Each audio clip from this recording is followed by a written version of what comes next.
नमस्कार दोस्तों, हम पढ़ रहे थे राजस्थान का इतिहास। और राजस्थान के इतिहास में हम पढ़ रहे थे प्रजामंडल आंदोलन। आज हम मत्स्य संघ के प्रजामंडल में धौलपुर प्रजामंडल के बारे में पढ़ेंगे। धौलपुर प्रजामंडल की स्थापना 1936 में कृष्णदत्त पालीवाल और ज्वाला प्रसाद जिज्ञासु ने की। तो पूछा जा सकता है कि धौलपुर प्रजामंडल की स्थापना कब हुई? 1936 में किसने की? कृष्णदत्त पालीवाल और ज्वाला प्रसाद जिज्ञासु ने। दोस्तों, कुछ किताबों में धौलपुर प्रजामंडल की स्थापना 1938 में भी दी गई है, तो इसलिए कंफ्यूज मत होना, क्योंकि धौलपुर प्रजामंडल की स्थापना 1936 और 1938 क्योंकि अलग अलग किताबों में अलग अलग डेट दी गई है।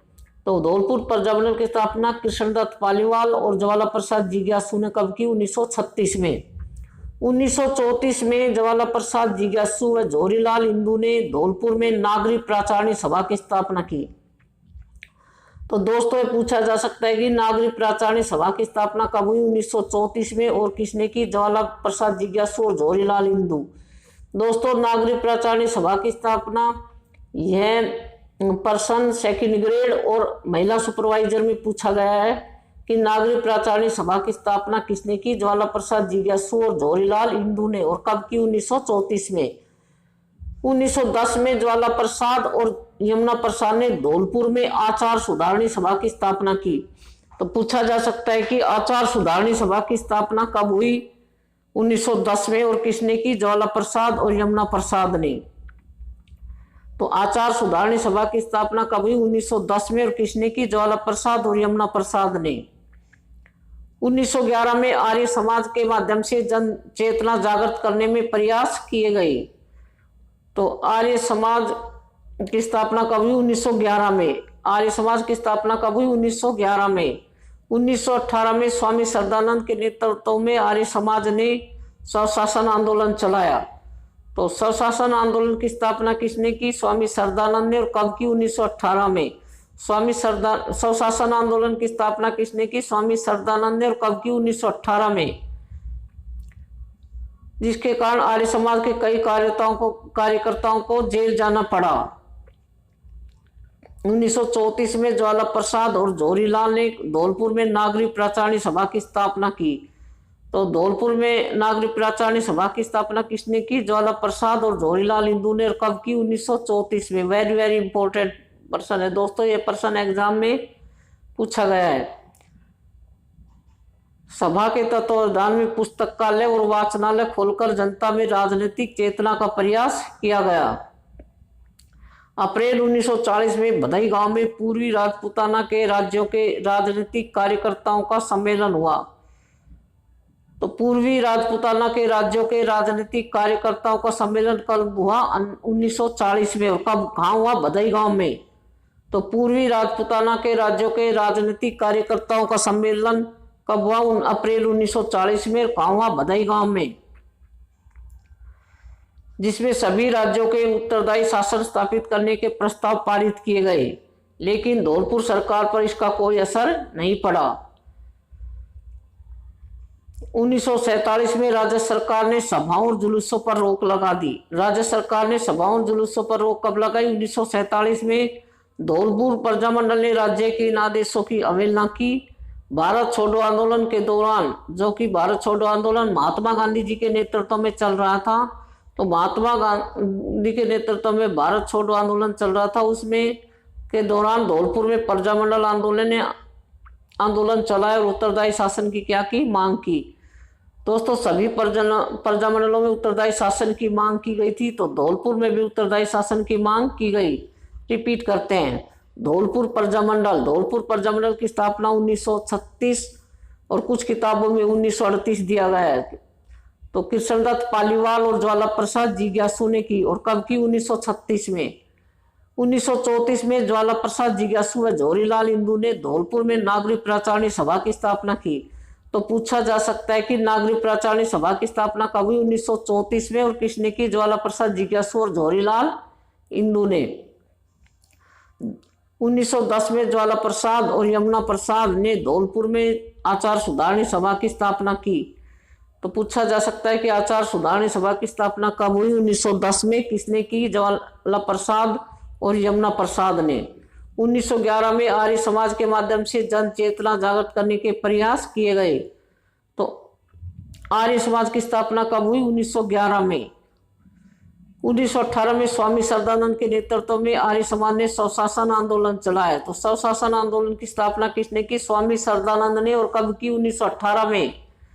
आर्य समाज के कई कार्यकर्ताओं को जेल जाना पड़ा। 1934 में ज्वाला प्रसाद और जवाहरीलाल ने धौलपुर में नागरिक प्राचारणी सभा की स्थापना की।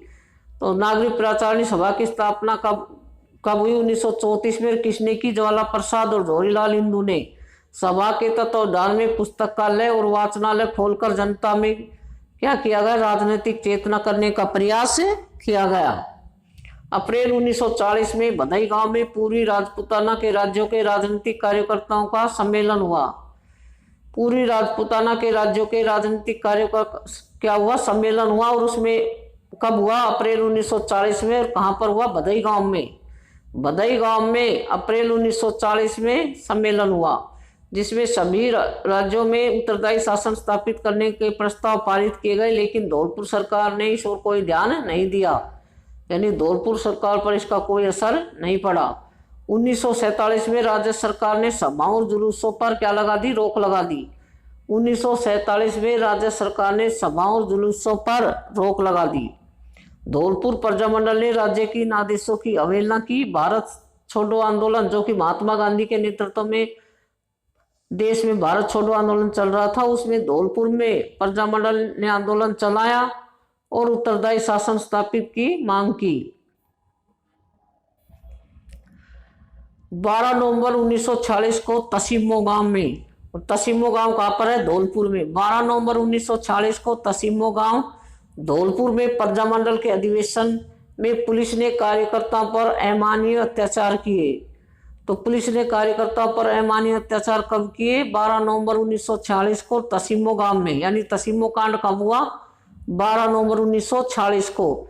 तसीमो गांव में लोगों ने प्रजामंडल की सहायता की, अतः गांव वालों पर क्या चलाई की? गोलियां चलाई गई, जिसमें किसान ठाकुर छत्तर सिंह परमार और पंचम सिंह कुशवाहा मारे गए। तो तसीमो कांड कब हुआ? 12 नवंबर 1946 को। और इसमें कौन शहीद हुए? छत्तर सिंह और पंचम सिंह। इसमें छत्तर सिंह परमार और पंचम सिंह शहीद हुए। राज्य की दमनात्मक कार्रवाई की सारे देश में इसकी क्या हुई? आलोचना हुई। इस कांड की सारे देश में क्या हुई? आलोचना हुई। 17 नवंबर 1947 को प्रजामंडल का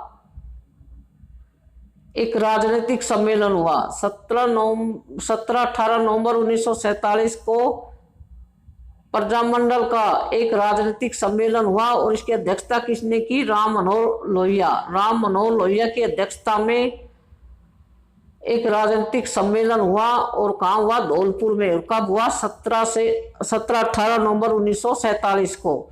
17-18 नवंबर 1947 को प्रजामंडल ने राम मनोहर लोहिया की अध्यक्षता में धौलपुर में एक राजनीतिक सम्मेलन किया। और सम्मेलन में उत्तरदायी शासन की स्थापना, भ्रष्टाचार और कालाबाजारी पर रोक लगाने के प्रस्ताव पारित किए गए। जनता के दबाव के आगे महाराजा उदय भान सिंह को झुकना पड़ा। उस समय धौलपुर के शासक कौन थे? उदय भान सिंह। धौलपुर के शासक उस समय कौन थे? उदय भान सिंह। तो जनता के दबाव के आगे महाराजा उदय भान सिंह को क्या करना पड़ा? झुकना पड़ा। तो उस समय धौलपुर के शासक उदय भान सिंह थे। और उदय भान सिंह ने उत्तरदायी शासन स्थापित करने इन तसीमो कांड की जांच का आश्वासन दिया। 18 मार्च 1948 को धौलपुर का मत्स्य संघ में मिला लिया गया। 18 मार्च 1948 को धौलपुर मत्स्य संघ का हिस्सा बन गया। दोस्तों रिपीट करते हैं। 12 नवंबर 1946 को तसीमो गांव में प्रजामंडल के अधिवेशन ने पुलिस में कार्यकर्ताओं पर अमानवीय अत्याचार किए। तो तसीमो कांड कब हुआ? 12 नवंबर 1946 को। और इसमें कौन शहीद हुए? छत्तर सिंह और पंचम सिंह इसमें शहीद हुए। इसमें छत्तर सिंह परमार और पंचम सिंह कुशवाहा शहीद हुए। 17-18 नवंबर 1947 को प्रजामंडल ने राम मनोहर लोहिया की अध्यक्षता में धौलपुर में एक राजनीतिक सम्मेलन आयोजित किया। राजनीतिक सम्मेलन किसकी अध्यक्षता में हुआ? राम मनोहर लोहिया की अध्यक्षता में। और कब हुआ? 17 से 18 नवंबर 1947 को। 17-18 नवंबर 1947 को राजनीतिक सम्मेलन हुआ और इसकी अध्यक्षता किसने की? राम मनोहर लोहिया ने। सम्मेलन में उत्तरदायी शासन की स्थापना की। भ्रष्टाचार और कालाबाजारी पर रोक लगाने के प्रस्ताव पारित किए गए। जनमत के दबाव के आगे महाराज उदय भान सिंह को झुकना पड़ा।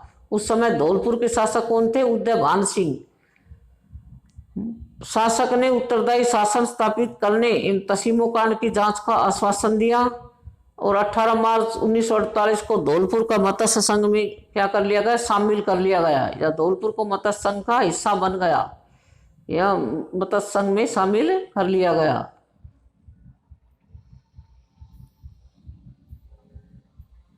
तसीमो कांड, दोस्तों रिपीट करते हैं इंपॉर्टेंट फैक्ट्स को। तसीमो हत्याकांड।